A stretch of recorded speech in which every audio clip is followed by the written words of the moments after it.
ढोंगी बाबा की अनोखी कहानी। दोपहर का वक्त था। गांव के अधिकांश पुरुष खेतों में जुताई आदि कार्यों में व्यस्त थे। बच्चे स्कूल गए हुए थे और महिलाएं घर में अकेली दरवाजे पर खड़ी होकर बातें कर रही थी कि बच्चे स्कूल से वापस आ जाएं तो उनको खाना खिलाकर फिर खेत में जाकर अपने घर के पुरुषों को भी खाना पहुंचा आए। यही वो दोपहर का सही वक्त था जब गांव में बाबा मांगने के बहाने लूटने को घूमने लगे कि महिलाएं दान को मना नहीं करती। उन्हीं बाबाओं के साथ कुछ साध्वी हाथ में पंपलेट लिए महिलाओं के पास जाकर बोली कि अरे ओ माई, ये लो बाबा शिव हरीश जी का पर्चा।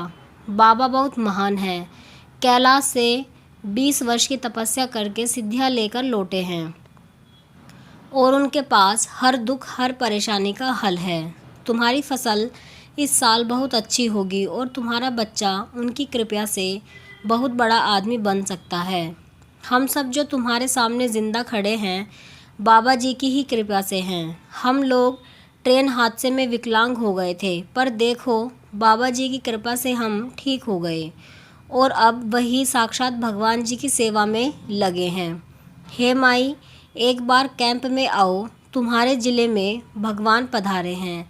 यह सब सुनकर गांव की गरीब महिलाएं खुश हो गई और पूछे कि कहाँ ठहरे हैं बाबा, हमारी गरीबी दूर कर दे बस। यह सुनकर साध्वी बोली कि गोपाल वाटिका गेस्ट हाउस में, वहाँ आकर देखना बाबा का चमत्कार कुछ ऐसा है कि बड़े बड़े अधिकारी और मंत्री भी सिर झुकाते हैं।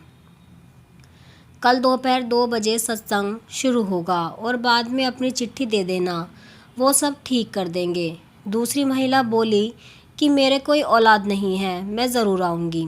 बाबा के एजेंट लोग सभी आम और खास को मूर्ख बनाने में कामयाब रहे और मुस्कुराते हुए बोले कि माई, साधु को भोजन करा दे, भगवान तुम्हारा भला करे।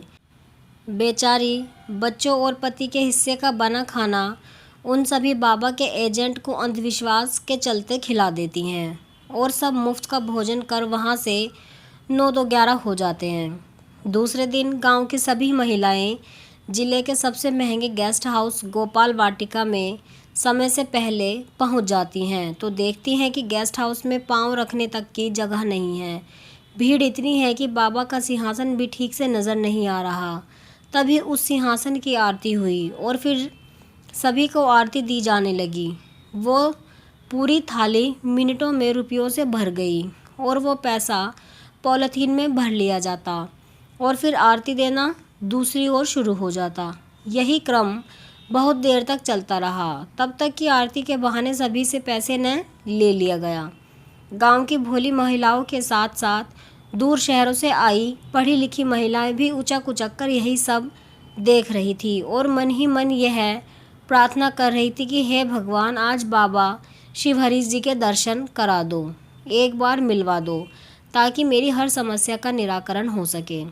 वह सोच ही रहे थे कि बाबा का आगमन हुआ और चारों तरफ से बाबा के भक्तों ने फूलों की बरसात कर दी जिसमें बाबा कंधे तक ढक गए। बाबा ने 2-3 अच्छी बातें बताई कि मैं कोई ढोंगी बाबा नहीं हूँ, अघोरी और तांत्रिक हूँ। तुम्हारे कपाल की हर गतिविधि मुझे साफ दिख रही है। मैं कोई पैसा नहीं लेता, बाकी भक्त लोग की खुशी है, उन्हें मैं खुश होने से रोक नहीं सकता। वो फूल बरसाएं या धन, भक्त तो भक्त हैं जो मुझे बहुत प्रिय हैं। बस इतना कहकर बाबा जो सोने चांदी और हीरे के आभूषणों से सजे थे वह सिंहासन से उठकर दूसरे हाल की तरफ चले गए। बाबा के एजेंट ने भीड़ को शांत करते हुए कहा कि बाबा को शक्तियाँ एक जगह ज़्यादा देर तक बैठने नहीं देती। आप लोग अपनी परेशानी कागज़ों में लिख कर लाएँ हो तो उस बॉक्स में डाल दें। जो नहीं लाए वह मन में सोचे बाबा अंतर्यामी हैं, उनको सब पता है। इतना सुनते ही एक काफ़ी अमीर महिला जो चेहरे से ही लग रही थी कि वह चीख पड़ी कि बाबा से मिलवा दो, मैं दुबई से बड़ी आस लेकर आई हूँ। दुबई सुनते ही बाबा के एजेंट ने उस महिला को बाबा के पास ले जाकर बैठा दिया। वह फूट फूट कर रो पड़ी और बोली, मेरी समस्या का उपाय बताओ बाबा, आपको कोटि कोटि प्रणाम है। बाबा ने कहा, तुम शांत हो जाओ, मैंने सब देख लिया है।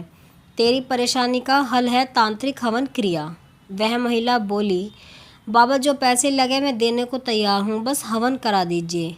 बाबा गुस्से से बोला, पैसे से मेरा कोई वास्ता नहीं है, मैं कोई ढोंगी बाबा भगत ओझा नहीं हूँ, मैं तो भूतनाथ भक्त अघोरी हूँ, तांत्रिक हूँ। तुम्हारे कपाल में क्या चल रहा सब साफ देख सकता हूँ। महिला बहुत खुश थी। बाबा ने अपने पास खड़े एजेंट से कहा, इन माई को तांत्रिक हवन सामग्री की लिस्ट पढ़ के सुना दो और दे दो। उस एजेंट ने हवन सामग्री सुनाना शुरू किया कि ताज़े जले मुर्दे की गर्म राख, 7 नदियों का जल, उल्लू का पंख, सुअर के आँख का बाल, ऊँट की पूँछ का बाल, 2 दिन के बच्चे के सिर का बाल, 16 साल की लड़की के पाँव के नाखून, कछुए का खून, 5 किलो शुद्ध बकरी का दूध, 2 किलो गाय का घी, काली उड़द, काले तिल, लौंग, जायफल, 2 किलो बताशे और छुहारे लाकर दे दो।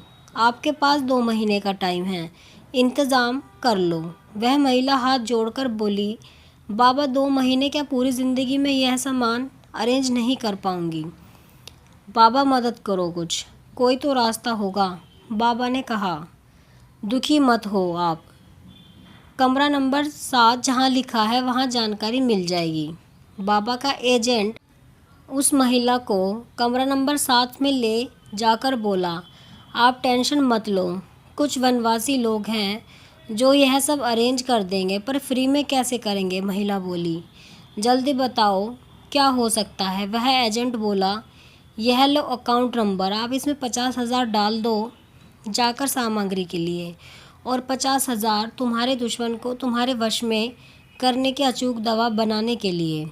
महिला मुस्कुराई तो एजेंट बोला, बाबा पैसों को हाथ भी नहीं लगाते, पर आप समझदार हैं, यह वनवासी फ्री में कुछ खोज के नहीं लाएंगे, पर यकीन मानो काम पक्का होगा। आप उधर देखो भीड़, जिसमें जिले का हर बड़ा अधिकारी, विधायक और मंत्री जी भी देखो पांव छूते हुए। सोचो बाबा में पावर नहीं तो इतनी भीड़ क्यों है।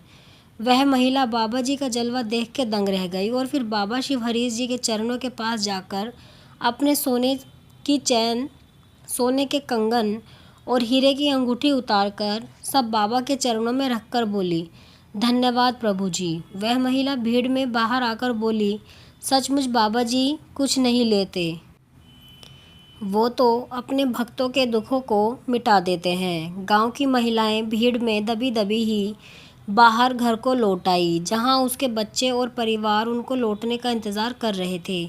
जैसे ही बच्चों ने अपनी माँ को आता देखा, वह उनसे लिपट गए। महिलाएं एक स्वर में बोली, हमारा भगवान तो यही है, हमारा घर संसार। वो तो एक नंबर का ढोंगी बाबा था, जिसने उस अमीर महिला को बेवकूफ़ बनाकर 1 लाख रुपये लूट लिए और उसे पता भी न चला। हम तो छिपकर सब देख आए। यह सुनकर गांव के बुजुर्ग बोले, अब समझी, ये सब ढोंगी बाबाओं की पैसे ऐंठने की तरकीबें होती हैं। हमने तो कितनी बार रोका कि तुम सब इन ढोंगी बाबाओं से दूर रहो और लालच ना करो, क्योंकि हर सुंदर चीज़ और लालच के पीछे धोखा अपना कार्य कर जाता है और हाथ लगती है केवल पछतावा और पछतावा। आप कमेंट में ज़रूर बताएं कि आपको ये कहानी कैसी लगी है, आपके क्या विचार हैं इसके बारे में। अगर आपको कहानी पसंद आई है तो वीडियो को लाइक करें, शेयर करें और चैनल को सब्सक्राइब करें ऐसी ही कहानियों के लिए।